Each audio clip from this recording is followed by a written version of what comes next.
ಒಂದಾನೊಂದು ಕಾಲದಲ್ಲಿ ಒಂದು ಪುಟಾಣಿ ಕುರಿ ಹಳ್ಳಿ ಒಂದರಲ್ಲಿ ವಾಸವಾಗಿತ್ತು. ಒಂದು ದಿನ ಆ ಕುರಿ ಬಾವಿ ಹತ್ರ ನಡ್ಕೊಂಡು ಹೋಯ್ತು. ಕುತೂಹಲದಿಂದ ಬಾವಿಯನ್ನು ಪರೀಕ್ಷಿಸೋದಕ್ಕೆ ಮುಂದಾಯ್ತು. ಮೂರ್ಖತನದಿಂದ ಬಾವಿಯ ಗೋಡೆ ಮೇಲೆ ಹತ್ತು ನಿಂತು ಇಣುಕಿ ನೋಡ್ತು. ಅಲ್ಲೊಂದು ಆಘಾತ ಕಾದಿತ್ತು. ಅದಕ್ಕೆ ಕಾಲು ಜಾರಿ ಬಾವಿಯೊಳಗೆ ಬಿದ್ದೋಯ್ತು. ಅದೃಷ್ಟಕ್ಕೆ ಆಳ ಮತ್ತು ನೀರು ಕಡಿಮೆ ಇತ್ತು. ಕುರಿ ಬಾವಿಯ ತಳದಲ್ಲಿ ದೃಢವಾಗಿ ನಿಂತ್ಕೊಂತು. ಆದ್ರೆ ಸಮಸ್ಯೆ ಏನಂದ್ರೆ ಆ ಕುರಿ ಹೇಗೆ ಹೊರಗೆ ಬರೋದು ಅನ್ನೋದು. ಅದು ಕಾಯ್ತಿತ್ತು. ಯಾರು ಬರ್ತಾರೇನೋ ಅಂತ ಕಾಯ್ತಾನೆ ಇತ್ತು. ಕೊನೆಗೆ ಒಂದು ಕತ್ತೆ ಬಂತು. ನಾನು ಅನ್ಕೊಂಡೆ ಇಲ್ಲಿ ನೀರಿರುತ್ತೆ ಅಂತ, ಆದ್ರೆ ಏನಿದೆ ಅಲ್ಲಿ? ಅದೊಂದು ಕುರಿ. ಇಲ್ಲೇನ್ ಮಾಡ್ತಿದೆ ಅದು? ನಾನು ಕೆಳಗ್ ಬಿದ್ದು ಹೋದೆ ಕತ್ತೆ, ನನ್ನನ್ನು ಹೊರಗೆ ಬರಕ್ ಸಹಾಯ ಮಾಡು. ನಾನು ಏನ್ ಮಾಡಬಹುದು? ನಾನು ಯೋಚನೆ ಮಾಡ್ತೀನಿ.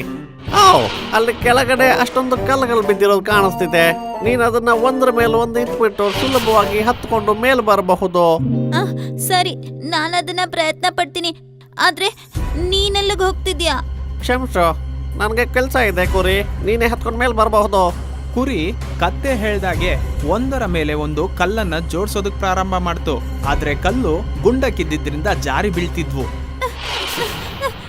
ಇದು ಕೆಲ್ಸನೇ ಮಾಡ್ತಿಲ್ಲ. ಧನ್ಯವಾದ ಅಪ್ರಯೋಜಕ ಕತ್ತೆ. ಕೆಲವು ಸಮಯದ ನಂತರ ಒಂದು ಬೆಕ್ಕು ಬಂತು. ಅದು ಕೂಡ ಈ ಕುರಿಯನ್ನು ನೋಡಿ ಒಂದು ಉಪಾಯವನ್ನು ಹೇಳ್ತು.